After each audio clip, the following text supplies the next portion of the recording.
This has been what has been controlling most people's lives.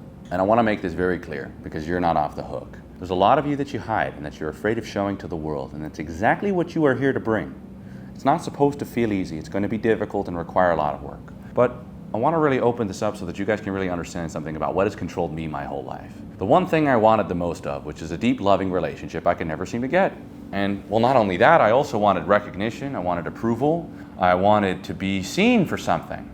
Keyword, seen. So I would live a majority of my life in avoidance of the aspect of me that I was afraid to present to the world because it could get rejected. That's exactly when you're on the right path. I promise you this much. The most authentic parts of you are typically the parts of you that you reject. Now, here's the thing about rejection a lot of people don't understand. It changes your behaviors, meaning you fear it enough, you eventually start making decisions that are fake. You fear it even more, you start hiding it, and then you start running behind narratives to protect yourself from anybody that may challenge you. There's a reason why we fear rejection. I get it. From the people you love most, for them to look you in the eye and tell you that you're not enough. It's almost like you can never run from it. So my whole life, there were the parts of me that I rejected. What did they show up as? Well, they were undignified, monkey-like, dark, monstrous. I felt shame for them because I was too busy hiding them because I was afraid that other people would reject them. This is the first part of the thing I wanted to talk about, but most importantly, I wanted to start talking about something in relationship to rejection, which a lot of people are afraid of, which is their insecurities. There's so much about ourselves that we reject, but we often never go where our insecurities are calling, and that's what's going to set you free. It's kind of paradoxical if you think about it, but fear needs to be faced. Shame needs to be confronted. You need to look at it head on with immediate urgency. Now, what do you think happens if you leave particular needs of yours that you don't dignify unmet? Well, you get them elsewhere. Well, not only that, you feel shame when you do. So it feels good and it hurts. You could only imagine how that looks in sex. That's where I suffered the most in relationship to my sexual expression. There was pretty much, in my own personal life, nothing I didn't reject about it in the face of the woman I desired the most. My sex was conventional with the woman I loved, but with the woman I didn't care about, I was the monkey man who was willing to try from A to Z because I was not hiding. I'd wonder why I had a connection for them. You know, sometimes we often put the needs of how others see us over the needs that we deeply need. So we talk about how much of a criminal we are to ourselves and also how much we hurt the people around us with parts of us that we don't face. There's lots of forms of protection that we have towards this. You know, I pretty much know everyone in the book because I was the number one forerunner for this fear that I had. There's also another thing that I wanted you guys to interact with, which is if you don't face your insecurities and actually get down to the bottom of what you're insecure about, you're going to be left running from them, hiding behind institutions, narratives, and groups of people that are there to protect you from the truth, which will set you free. So I kind of want you to think about this as going to be triggering. Well, that's good, because you want those insecurities to come up. Because if you think that those things don't have to be met about you, they absolutely do. So I'll keep it a little more elementary today, but something that I think is going to really help you dive into deeper parts of yourself. The parts of yourself that you reject, you eventually begin to hide that you feel shame for. The more you reject it, the deeper it goes. The harder you become to find. And then eventually your subconscious is going to start looking for really hard objects for you to be real again.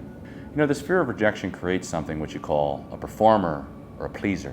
Me, best performer on planet Earth. Performance had me, I didn't have performance. It's a good thing to have. So is it to please. But if it has you and you don't have it, you're under its whim, and you can never do what's actually true. The things that are of most value are typically the things that we reject the most. It's exactly why you are brought here. The parts of you that you reject typically show up on people you don't like that you project onto. Meaning, there are the people that deeply challenge you that you hold a lot of envy towards. There are the people that are living their most free life. So what do? You look at them, you judge them. But through that judgment, there's also a projection. That's all of the things that you are that you don't want to take accountability for. Which is why typically people of more capacity, people with the things that you want, you typically find a way to project all of the things that you are onto them in rejection of them, because those are the parts of you that you reject. Well, that's one of them. The other is your parents. This is a big one. I've heard this from everybody, and this is how you remain a narcissistic psychopath. By thinking that you're not like your parents. If there's anyone you're like, it's like your folks. Quite literally, your DNA, the way that you think. And I know you like to separate yourself from them because you're supposed to be this God being who was sent here through your parents who are just mere missionaries for God's divine purpose. No, that's not true. They created you, and part of that affects you deeply. Now, here's what you're going to find which is beautiful in relationship to this, because this is actually a very big component of what I help my clients understand. The parts of your parents that you reject are typically the parts of you that you reject, that you project onto them, that you take no association with. Have you ever thought about how ridiculous that is? You see your dad has a weird nose, but you have the same weird nose. But then you go, no, my nose is different. No, you're just protecting yourself from the implications of perhaps maybe this will take away from the things that you want in your life. You running from your insecurities only further confirms them. You're afraid of facing beliefs. You're afraid of facing the shame. You're afraid of seeing who you are. And perhaps maybe you're afraid of having other people see you. You wonder why intimacy is complicated for most people. They're too busy hiding. You wonder why most people don't know what their purpose is. They're too busy hiding from the world. You wonder why most people never have the ability to love, because they don't know who they are. So how could they love anyone without an understanding of what they are being loved first? This will start a journey. You start with your folks, for example. I just spoke about this with a client today, and I want to share it with you. I was noticing how every time I would try to speak to the aspect of her that was feminine, it was gone. It was like she was always looking for control, typically a more masculine characteristic. So although some people might think it's cool, but it's really not, especially when it's in defiance of who you are. So then I asked her at the end of the session, I said, hey, how much do you hate your mother? And it was only after she told me that she didn't get a thing that I was saying. So I immediately knew that she completely rejected her mother. And you might like this as a psychological fact, is that people that reject their same sex in their family typically experience far worse consequences than rejecting the opposite one. One affects you immediately, one affects you in reproduction and relationships. So she tells me, oh, I hate my mom. She's such a she's such a this, she's such a that. I said, okay, keep going. Okay, you're gonna love this. You're all of those things. Not just based off of me saying a little fun drill that the things that you project you are, based off the fact that I've been working with you for 2 weeks and you have showed me all of those tendencies that you continue to reject because you think they cannot be loved. What do you have the lens of? Trauma. What does that give you a level of? Immaturity, because it takes away perspective. There's something very beautiful about maturity as a whole, and that's really why you're going to do this, is because you're going to grow up. You're going to grow up past your own perspectives and your own past experiences. You're going to open up to something beyond what you believe to dignify, and you'll be able to realize that maybe what you are is neither good nor bad, but what you direct yourself towards is what makes you good or bad. This is the thing about opening up to consciousness, and perhaps maybe opening it up to yourself in relationship to things that are very hard to accept. You think it's easy to accept being human? You think it's easy to accept that you have a whole list of characteristics that are hard to love? That's what makes you courageous. That's what makes authenticity worth striving forward. Well, also, that's what makes you valuable, because it's in direct relationship to the one thing that makes all human beings valuable, their humanity. We talk about things that we reject, and we often just go on about characteristics, but what do you think you're really rejecting? It's your humanity. You take your humanity, for example. You reject that over long periods of time, it creates a characteristic that's passed down. Enough people create that characteristic that's completely repressed, you now have no choice. It's a dangerous thing to realize, but most people don't even have the ability to be vulnerable. They don't even have the ability to say, hey, look into me, what do you see? They're closed off. You talk about purpose, you're not even open to what you are here up for. Of course, how do you know what you're here for if you don't know who you are? It definitely wakes you up. And there's something very interesting, it's because fear starts, and then eventually it goes from fear, perhaps maybe to what you're presenting is bad. Perhaps maybe you shouldn't show it. And then you create a rationale, or you hide behind people. The rationale is more dangerous because it's personal, where you don't need to face this thing that's absolutely true about you.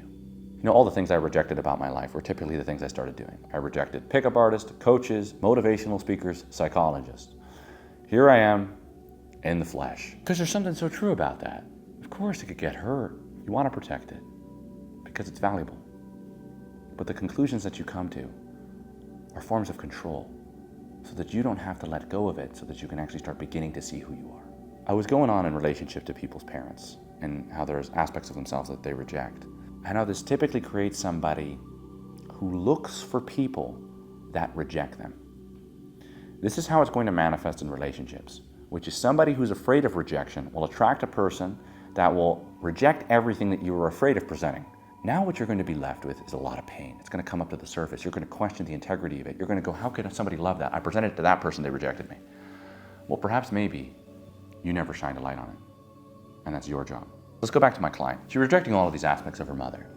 And I said, well, not that I just worked with you for the last 2 weeks, and I know that those are parts of you that you reject. You are too busy separating yourself from others so that you don't need to face the fact that there are aspects of you that you don't accept. Because if you're not like other human beings, well, you don't need to do the thing that all human beings need to do, accept themselves. When I say accept yourself, this doesn't mean just abandon who you are. It quite literally means accept by seeing all of what you are, that then you can now change it. One of the biggest forms of hiding and the biggest manifestation of hiding is performance. Some people would call it people-pleasing. It's a form of that. Well, let me tell you one thing. It is the way that you keep everybody that you love so damn far away from you, and that you convince everybody that you're a Prince Charming, as you have to do the bare minimum to just get a kiss from those that you love. Oh, it's such a performance, and you're so exhausted, and you're so sad, and you're so full of despair. And it hurts so much to play the damn character that you are. It's funny to me that most people are too busy rejecting the parental figures opposed to accepting that they're just like them. You know, the love that you want was already given to you. You were too busy rejecting it because of the imperfection that humanity comes with. We're not perfect, by no means necessary, but we are capable of bringing good. In my life, I became what you call a world-class performer. It was not about who I am and have them seeing me, which would be the one thing I wanted, as I would consistently just go ahead and use people to go ahead and get my needs met for the time being, but I would never be fulfilled. I lived with 2 emotions, I'll definitely tell you. 3, loneliness, pain, sadness. Those things are hard to present, aren't they? So the presenter as myself lived without a fundamental aspect of my humanity that allowed me to grow, that allowed me to dive into myself, and that allowed me to understand what I want. All pain makes growth. All sadness allows you to go deep. And loneliness, if you're really trying to feel it without pitying yourself, because my God, there's no shortage of people who think that they're experiencing sadness, or they think that they're experiencing pain. How do I know that you're not? That you make it about you. You don't care about the emotion. You created a narrative to feel the emotion that makes you feel powerful. You're attached to power. It's the most natural thing we all have as humans. The need for it is kind of like somebody who's afraid of being rejected. So many people live with this wound. Why? Because we're in the world where you could be seen in every damn angle. Your ass crack can be on Instagram. People will have something to say about it. But the sad truth is that we've become so outside of ourselves. We're not with what we present even. And maybe that's a performance in and of itself. Something that I realized even gave me a brain fart in this video was as I was talking, I was like, oh, I'm not showing you me. I am presenting it. I'm not a presentation. I'm on the front lines with you guys. My whole life has been in rejection of my human nature because I couldn't stand the that I saw. The things that I saw and that I experienced made me really question the integrity of that. Do you want to know what kept me alone? Do you want to know what kept me sad and kept me suffering constantly? Was rejecting the humanity that I constantly saw, even in perhaps the most disgusting things possible. You're too busy completely protecting yourself from the things that these perhaps incidents may make you feel. And that's what keeps you a child and a coward, is that you run from the parts of reality that are being presented to you that you are here to accept. Not because you will allow them to remain the way they are, because you will be able to see the truth in it and then bring that into the light. And that's what makes you a hero. You're taking the aspects of reality and you're not running from it. You're looking at perhaps your really aggressive father that you reject, that you can't stand a thing about, and you're going, as painful as this is, if I don't make this about me, it means I won't hold my father's insufficiencies against myself. Okay, and you could let that go. But then you could actually see the truth of the characteristic. And the truth of the characteristic is, your father's imperfect. This was an aspect of him that he's too busy rejecting.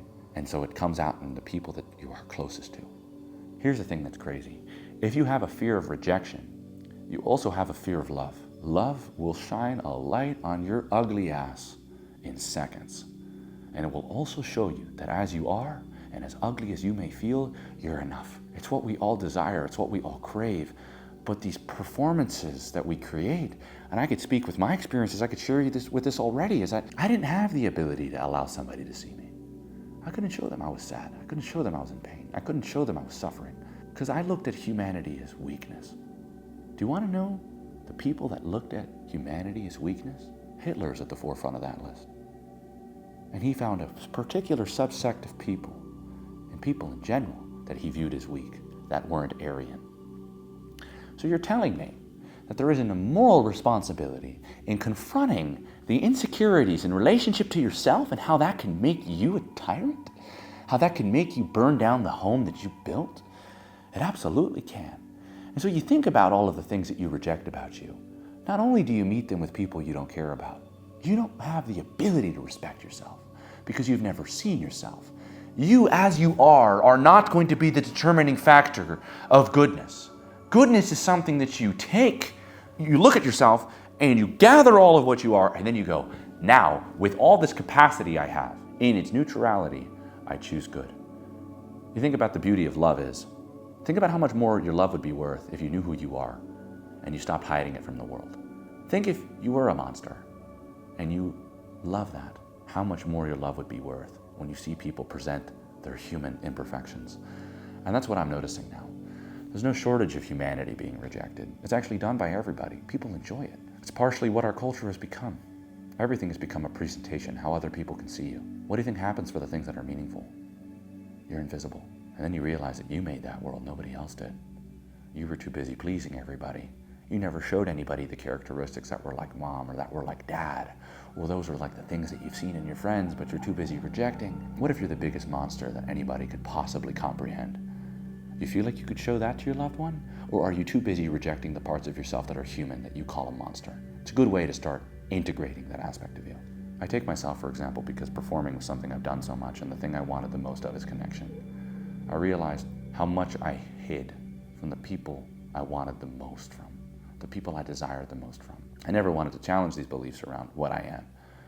Why? Because you're 17, you're 18, you don't want to think. You don't have to question beliefs. You don't want to have to question reality. You want to just be owed it.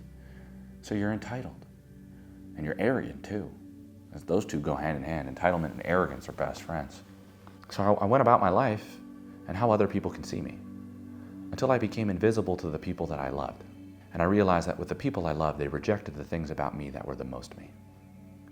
This was something that woke me up 3 years ago. I was in my relationship and I realized whenever I was this performance, she loved me. Whenever I was this Shrek, for use of a better word, I was rejected. What happened when I made it about myself? I could never face the responsibility behind bearing my reality. What happened when I stopped making it about myself? I understood the process and the journey necessary to integrate these aspects of myself towards the greatest good possible. Not in defiance of them, but perhaps give them room to play, give them a space to interact with, give them some light, bring it down. Oh, whoa, what do we got? Oh, parts of me that I've demonized and that have been demonized for centuries that are human and necessary for you to connect to what's right. And often we think that we're all so wrong. Maybe you're all so wrong because you think that. And that's the belief that you need to confront. Performance looks like a few things if you guys want to get an idea of it.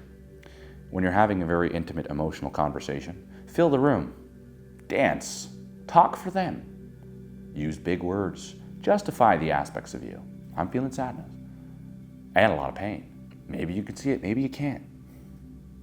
I know that's what I'm feeling. It's not an easy thing to mask. It's actually the realest thing about me. I can't perform with it. It's just like I'm naked. Oh, what are you sad about? What are you feeling pain for? I'm feeling these things. Instead, we look for justifications. What's something about you that you may reject? Maybe you're soft. Maybe you're sensitive.